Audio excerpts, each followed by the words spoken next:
Kasongo baba ibyo mvuze biraba amayuro ku mafra yes Kasongo baba in the house pesa zina wenyewe unanisikia petit let's go pesa zina wenyewe utanitoa wapi amayuro ku mafranc tuyarose tuyarira ko mucanga fata ku kuri cyo kibazo cha collaboration icyo no bivuga ko Big Fizzo reka kwikorana Kidum reka kwikorana ni mu legend Sarbi reka kwikorana ariko turabubaha Loriro reka kwikorana bro reka music ifoko mu muziki dukundana duhaguruke twese kiri kunamba reka rakora cyane n'aba Bface reka akora cyane reka na Fabilove akore cyane reka na Olega akore cyane reka na dumujano kwica ntuca honca nibucanyi ngenda bicanga no mucanyu ucanze no mucanga stop my man kunyita umutipe kubwenge ndiba kame mu kuderanja ndusha gripe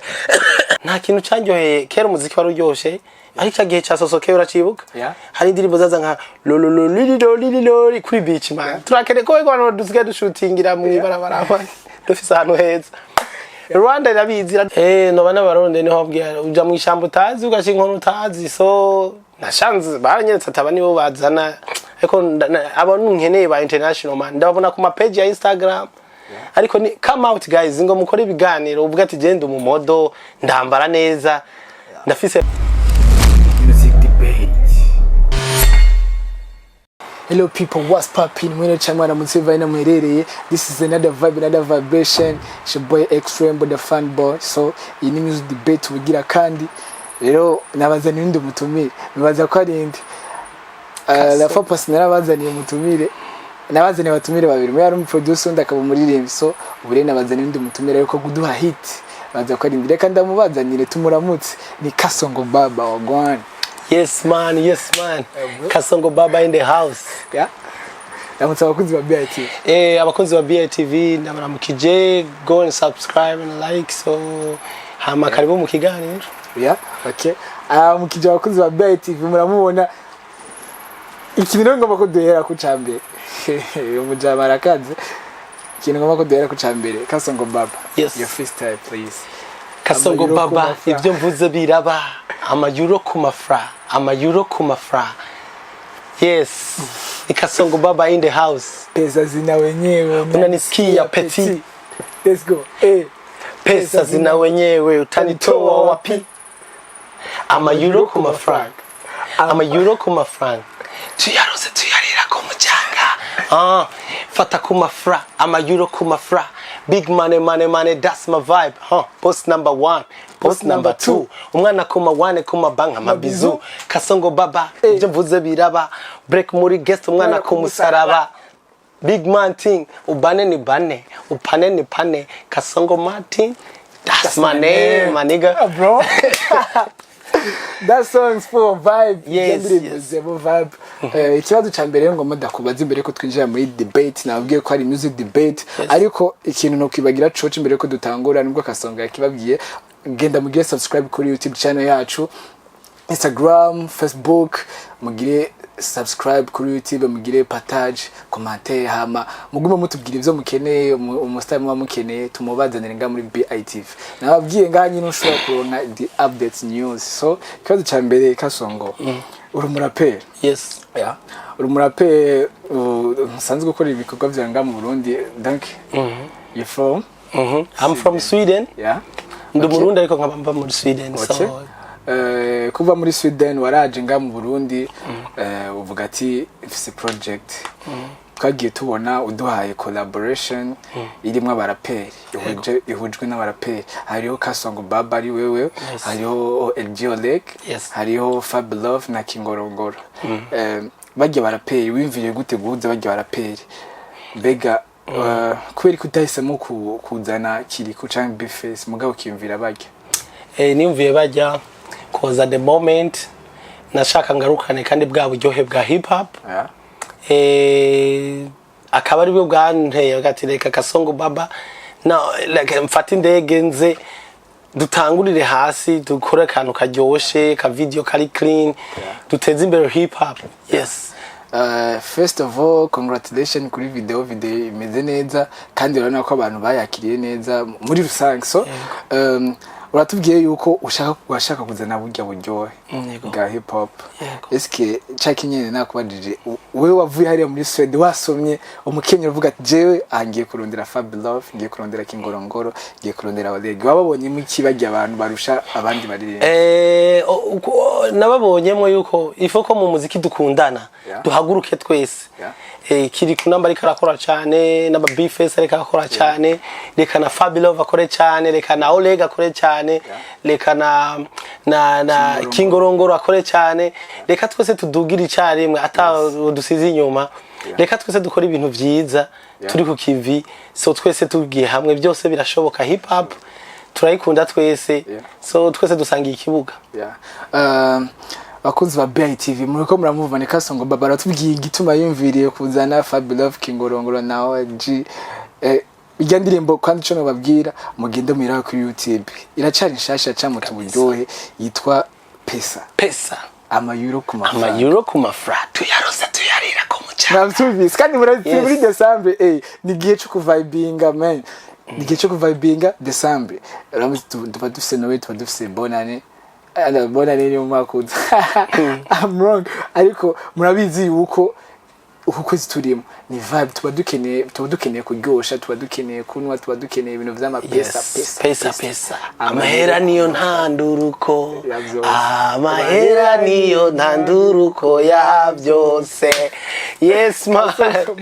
Yes uyu mujire je ndakunda abantu bafise vibe nki iyi ni music debate. Reka rero ndamubaza ikindi kibazo amace tubandanya kugira twinjire neza muri music debate. Kasongo Baba uraduhaye muzigo wa mbere Pesa. Yego. Mbega inyuma ya Pesa two kwitega iki? Mbega nta bandi barapera muzokorana ko wari wabikoze? Mbega twitega iki kindi? Mbega uzokorana uzogira indi collaboration canke uzosora indirimbo yawe wenyene? Je nta muziki nzokwisangiza kuko muziki si wanje je nyene. So nzokwama Kasongo Baba ndabaha ibintu dusangiye n'abandi bantu. Kuko nabonye bavuga like nuko gusa mu bivuga mu nabi bavuga ngo featuring hari ukuntu tumvikana umenga muri ico kimwe, ariko featuring ku muntu avuga icongereza aba yumva yuko ari ikintu cagiye hamwe. So I love featuring, I love like collaboration. Abafana banje umuntu wese mutaginga ngaha kuri TV yanyu BITV nzomurondera dukorane. So ni kubwanyu mumbwira ico turi bukore. So for me talent irahari. Intanduruko ya byose murayizi irahari gato inahita ari ndagerageza nzogerageza ndabazanira umuntu wese mwifuza kugira music itere imbere ya hip hop. Reka nisabire ubunyene uyu muji kuri ndamumvise reka je nisabire ubunyene. Kasongo Baba ngari aba rapper bafite talent. Yego. Kandi ugiye kura mu bindi bihugu ngaduruka amasefa kera. Yego. Like hariho Cypher yari yateguwe na yari JISHO we rya Cypher yahereye tuba dukeneye ibintu biduza hip hop kandi ikintu maze kubona hip hop si hip hop dahari music nichangamuka. Yego. Kubera then mwibuke ko dufise n'abaririmbyi benshi bagiye ba Big Fizzo basabi bazi ko ari abaraperi bose kanatsinda baduze no ku stage bahera ku rap kenshi bakunda ku rap. So ikintu jengo moda kwisabira tuzanire Cypher rero ndozane Cypher kandi hari akajambo jenzo gufasha kurondera abaraperi. Hari n'akajambo waruheje kuvuga, hari akajambo mfise ngo JISHO uyo mutipa hari hose yubahwe kubera nta kintu postinga adashizemo rap. JISHO arayikunda man. And ndakunda niyo mpamvu ari big. Niyo mpamvu ni mani muheza gari big nari big. So bro ico kintu nanje ico kintu nanje ndacemeye yuko tworaba tugakora Cypher kuko igihugu kitagira Cypher harimo abaraperi ni Bface aho yicaye arakora rap na habiza arabiza ati lyrics zanje ziza rap ndazifise muri stock. So ba Fab Love bande bose man number umuraperi umwaka ugarangira turakeneye Cypher. Abaji bafise ma talent. Abaji bafise ma talent kandi ugomba gukora ibintu bya Cypher nkabijya kwe nimba ukunda rap twe tuzanire bajya ba munago ba GQ aba GIP haro numvise nambari Boss. haro numvise ritwa ngo nambari kama ni machine gun nambari gun ni Gangahu them boys from Sanam gang n'abandi baji benshi ba then hariho ijya cipher ya JISHO word harimo abantu nka ababintwa ba Sister Great abantu bitwa ba Red Bull kubera iki nawe barondere ijya cipher subira garuke basi nimba JISHO nimba ijya cipher itazobadanya duhe bage baraperi umujama tubatemwo man indi safa kwera umuziki ugire movement kandi na rap subiri duge cyane so ariko ndakunda video zimeze neza ikindi nacho ndakunda sound zimeze neza naguciye narabonye video congratulations nabikubwiye video is on top Andres baravyumva akazi yakoze so hari aravyumva so abantu barakora gushika shout out to him Andres B ariko araza neza Andres B shout out to him vraiment ijya video nareme narakwingofire kandi irega birumvikana umuntu nk'uyu ni mu diaspora atizane kandi twadukenya aba diaspora nk'abanyine aba diaspora muze mushiremo imitahe ikindi naco nta kintu cyanyoheye kera umuziki wari uryoshe ariko gihe cyasosoke uracibuka hari indirimbo zaza nka lolololololololi kuri beach man turakene ko abantu dusigaye dushutingira mu ibarabara dufise ahantu heza Rwanda irabizi iraduha respect for the beach we have tubikwiye kuba proud so much kandi lyrics nziza tufise lyrics nziza beach nziza abakobwa beza so habuziki nanjye ikintu novuga kuri ico kintu kinobwira abarundi dufise lyrics nziza mugabo tarayo nyene ntikwiye harakenewe ibindi bintu biri inyuma ya tara harakenewe investment harakenewe ikindi naco tibage ko hakenewe man uraza abakobwa bari Bujumbura amukacugira mu video queen umwe mu ndirimbo harakenewe abako video queen benshi abamodo abamodo man ko babibagira man style even abone muzoza abamodo muzoza kudukura muri vibe yo kwambara abagurisha impuzu batumaze kuko hari gihe bagomba gusohora impuzu ziwa zigurisha kumbe akacaza kuzikwambe kugira ngo amahera yabuze wimushora so turakwereye amamodo man nene nk'ubu kuri wewe nk'ico kintu vuga cy'abamodo ko bakenewe cyane nko muri rya ndirimbo eske boba barondeye ampe no bana baronde niho abwira uja mu ishambo utazi ugashinka utazi so nashanze baranyeretse atabani bo bazana ariko abantu nkeneye ba international man ndabona ku ma page ya Instagram ariko ni come out guys ngo mukore ibiganiro uvuga ati genda umumodo ndambara neza ndafise vibe ziri international ingo turi ngaha turakubona twese mu video rega ndirimbo dubwo ugenda muri zige ndirimbo za Niger he sanga uzuziyemo abamodo turabakeneye mwiyerekane man mwiyerekane sohoka munsi baracting ariko ni ya investissement nyene kenewe kubera bakenewe kuriwa muri video kugira nayo baze kuguha sanamu nziza like video yanje ya kabiri ndakeneye abamodo mu mpe ide ya ntuzenye ide ya script ko baraciye ubwenge man turabakeneye sana bari creative so much so deje kuvuga rero ku ndirimbo shasha kasongo ari kumwe na Fabilove kingorongoro nawe NG nibaza ko arabo mugende mwirabe kuri YouTube mugabo dufise music debate rero no munsi ni yiherero tugomba tuvugana ikintu citwa collaboration niyo muji kubera bivanye n'ingene yakoranije bagiye baraperi bikamworohera reka tuvugane kuri collaboration so dufatire rero mwana kasongo baba nga ikintu cha collaboration ukibona gute mbega umuziki w'Uburundi kuba utari kuratera imbere ntubona ko barimo no kutagira collaboration nyinshi kubera turabona abarinzi baba Niger abarinzi b'Abanyamerika kinshi usanga bari en collaboration nene ntubona ko hari akantu kabuze muri music nubwo twidoga ubona ko abuzemo akantu ka collaboration kuri cyo kibazo cha collaboration ico no bivuga ko Big Fizzo reka kwikorana ninde ntuze rero amazina kubera mba hanze rero amazina Kidum reka kwikorana numu legend Sarbi reka kwikorana ariko turabubaha Lolilo reka kwikorana bro reka music mwese muze turi mbaga bugita turi muri industry ya Buja Forever 257 yes ideas zose zirakenewe hagati so collaboration iri more important mu kuduza indirimbo ese ya collaboration yo guhurira mu kabari yo guhurira bro guhurira mu gikorwa nivyo biri more important iyo nari kwifotoza twahuye na Orege is not enough canke twahuye na Fabulous hari nabo twahuye tutarakubita turavukirana ifoto kubera nvuga ati duhurire muri music duhurire mu gikorwa muri promotion ibintu bimere neza urumva iki nari karavuga ku ncereke collaboration ariko aramagara abastar ba legend bacu twubaha ariko kuza barikorana baje hamwe bagera kure kuko bo bogera kure cyane mugabo turabona gusa rero n'abandi bakora ama collaboration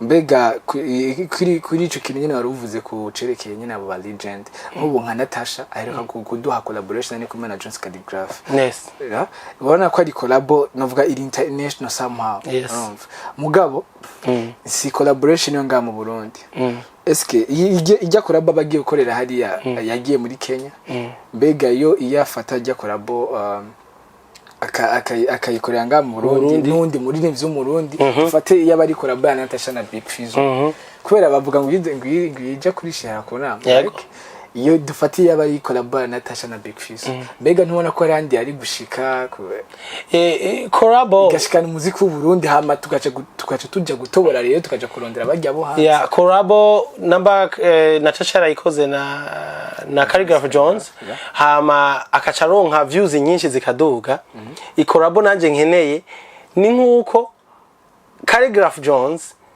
yakoranye na Natasha undi murundi nawe Natasha camubwiye ko nabana Nigeria nuko bataka United States nuko bataka United States okay ugasanga canke n'abagana ugasanga nka Sakodi aririmbanye na Ice Hood hama kacha Sakodi akacambwiye ati Ice Hood ndafise undi mutipe ngaha so ijya collaboration twe tuba dufitaniye ubumwe nkuko Satbina akacakorana nande akacamwunganira nka Fabulous canke Bface akacakorana na Calligraph Jones zataraza buza hip hop zikaca zihura undi nakacatamwe mu Nigeria nuko Runtown bose binjiramwo bagatamwo bivanye niyo collaboration dushaka hanze ntugende wenyene suguma nabandi so bakozi ba BITV muriko muravyumva music debate ni kintu gishobora gufasha industry like ni ibintu biba biryoshe iyo abantu bari ko barakorera hamwe kandi cyane ikintu je ngo mamagararako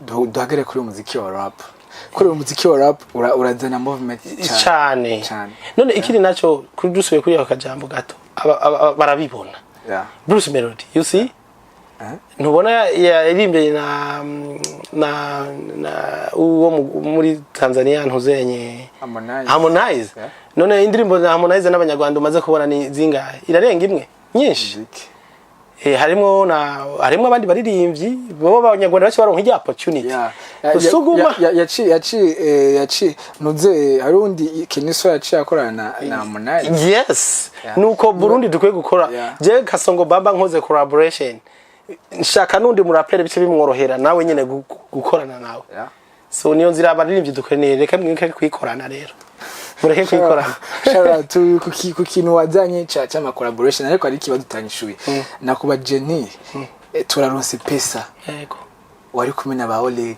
yego tubwire rero ikindi gikorwa kiri collaboration yo bikazi basi tubwire ati iri muziko ibikorwa biri muziko Kasongo Baba nje ntazima tuvunira ko kagweno ikikorwa kiri surprise ko ndakunda ikintu gihaze gifise promotion so ndashaka aba fans ko bonyitega ko vyinshi through muri channel yanje ko hajya mbonye wabaye subscribe kuri channel yanje mba mbonye ko nto gutakaza mba mbona yuko ari nindi society muita society nabandi bene gihugu yes babaje kunyiyunga kugira babonye ide y'ibintu jewe nzenzanye kandi sinokora ibintu bisanzwe biri mu Burundi god damn it I have to give you good stuff ibintu bimeze neza yes muramumva rero umuji agomba kutuzanira ku yindi level adushire ku yindi level basi habe nyine ibintu basi ibi bintu vyakira tukatumenyereye bihave hazi ibindi bintu bishasha tureke ibintu vyo kurirarira urabona kajya ka video karanwa y'uburyo dukora ibintu n'umutima wawe utuje ushiramo na hope na trust naho udashika. Kasongo babura twemereye ko uje utazima. Yego. Uje utazima none ntuzosura Sudan kumenga kenshi abaririmbyi bari hariya muri diaspora menga ari ukuntu ibikorwa vyabo ntibidushikira ku mwanya kandi nabone tuba tubakeneye. Donc bajya abaririmbyi bari muri diaspora usanga baba bafise navuga iki bafise ivyumviro biri hejuru kubera barevuri baba muri Europe cyangwa muri Amerika urumva mugabo ugasanga ibikorwa vyabo ntibiriko bidushikira ku mwanya.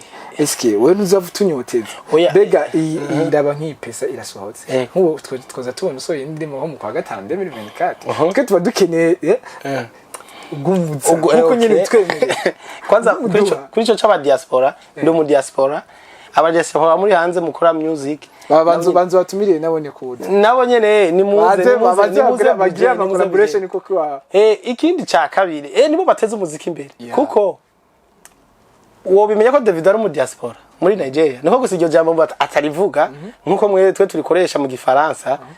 David yize muri Amerika aza gukora umuziki umuririmbyi byose name any umuririmbyi ni bake batava muri diaspora bariko barateza umuziki imbere nawe. Bana Boy yabaye mu Bwongereza no mu diaspora so diaspora yacu tugurura imitwe vraiment hari ibintu fasha duhera ngaha namba Kasongo baba tatanguriye sore ndirimbo muri Sweden akaza kandi akaduza abandi nabo bakabironkeramwe uburyo umufungo so ejo nabo tubaye benshi music kitera imbere wa muririmbyi yahora avuga ati nta kintu mfise kiramushikira byo ya Kasongo baba tukiraho nyene muri ntunze muri ku kintu cha collaboration hari kibazo ngomba kukubaza gatowe. Yego Kasongo baba amahera niyo ntanduruko none nta kuntu base wotuzanira nk'akantu ka stu iyo bifise yindi quality ko ravuze ko kunda sound. Yes nareko ndakumviza amajambo ariko ravuze. Yego ndakunda sound nziza ndakunda sound na image nziza kandi uzi impamvu none wewe ntubizi na iki TV yanyu iyo mufise quality ya sound muronka watching time nyinshi watching time abantu kwicara bakabumviriza ko bitabijwangarara tureke kujwangarara mu mandirimbo aba producer ni mwugara indirimbo neza abantu nene tuzanire stu none cuzana nundi producer bakaze abarundi bijyane nakubesha abarundi barakunda ivyo wabo ifuma biba bibi byatekewe muhira ati wangakonka ntoreka konka nyoko ngo nikwera gwa yamahera oya mugarega rega sivuga ko yogira iyo studio yo biri mu kindi gihugu cyane. Yego je mvuga ati je suppose utuzanire stu nga mu gihugu kugira nubwo uzogenda twe tuzosigare tugira nka sound nziza tuzobirabira hamwe abafana ivyo bashaka nivyo dukora aho babonaga welcome bro ariko man umutipa agomba gusana ka boss ba ari umutipa nawe bambwira ngo ujya ni ka boss yambara ibipantaro binini yonzo boss ndamuza ariko namudusa ntabwo dusa really nimuvugana muragomba kusa. Yes man yes welcome to the Kasongo Baba family man ahubwo uzoshire muri team ya ariko tuba dukeneye nyene izindi quality tuba dukeneye andi ma studio kubera hari n'ibindi abantu baba bidogera muziki Burundi arabura quality mugabo cyukintu turagikeneye mugabo to mukubwira abakunzi ba BITV abakunzi ba music debate tubabwire yuko music debate twako turavugana ko yari collaboration mwumvise ikintu yatubwiye harakenewe ko haba collaboration hagati baririmbyi aba bantu baba star bareke kuza barikorana kandi kenshi je murambone na collaboration nziyo usanga iri muri new generation mugabo aba star bo hejuru tubona bagira kandi aba star ba kera bazi yuko collaboration canke ubumwe ni guhurira ahantu mu gisare kimwe bakavuga aba new generation baguma ku matelefone ntibasohoka erega hashtag n'ubumwe hashtag gutaginga n'ubumwe simpaka duhurira ahantu bijya ni vya kera man turi muri new generation simpaka duhura amasuku ariko vyida duhuriye mu ndirimbo duhuriye mu ndirimbo duhurire ku matag duhurire ku ma post man duhuriye muri video bro dutera imbere man. So dusezera abakunzi ba BITV n'abakunzi ba Music Debate. Yes. Badusezereye bahaye akantu nyene gucangamuje. Kasongo baba ibyo mvuze biraba. Break muri guest duhure basi ubundi munsi. Kasongo baba sharab. Bro, thank you. Yes. Okay, duhere indi freestyle atari muri gandi. Atari muri gyandirimbo. Dumujano kwica ntuca honca nibucanyi bucange ndabicanga no mucanyu ucanze no mucanga. Stop my man. Kunyita umutipe kubwenge ndiba kame mu kuderanja ndusha gripe. Yeah, what up? Yes. Uraduhaye man. So bagire subscribe. So mugende subscribe kuri channel ya BITV no kuri Kasongo Baba. So what up sharp? Bakunzi ba BITV yari Music Debate ubugira kandi mutumire mwamubonye ni Kasongo Baba. Music Debate yacu mwabimsari kuri collaboration aho twavuze ibintu byinshi kuvyerekeye collaboration kandi twavuze yuko collaboration nico kintu gishobora kuduza umuziki w'u Burundi n'abaririmbyi bikaba pushinga cyane kubera imitwe ikora ikoranye niko baca umugani mu kirundi. So muri BITV rero dufite service nyinshi cyane turagira amafoto meza, video, ibintu byiza byinshi. Nimba ufise ahantu ugomba kugira mariage turondere tukugire video nziza ya mariage yawe. Ibintu byiza byose biringa muri BITV update news. So mugende mugire subscribe kuri YouTube channel yacu, mugende kuri Facebook, Instagram, ibintu bibande bigende neza, mubande muronka the update news. So turabakunda cyane umutumire wa munyari Kasongo Baba. Nimba mukeneye mundi bestar mugende muri commentaire mutubwira ati tuzanire naka, tubazanire December, tubazanire ndi, tubazanire D1 ariko tumuzane twabanje na Kasongo Baba. Reka Kasongo Baba mwamumvise. So turabakunda kandi mugende muri indirimbo yiwe kuri channel ya YouTube Pesa. Yeah, it's a vibe. Indirimbo igashe cyane. Ciao turabakunda mwese. Peace. Yes man. Done.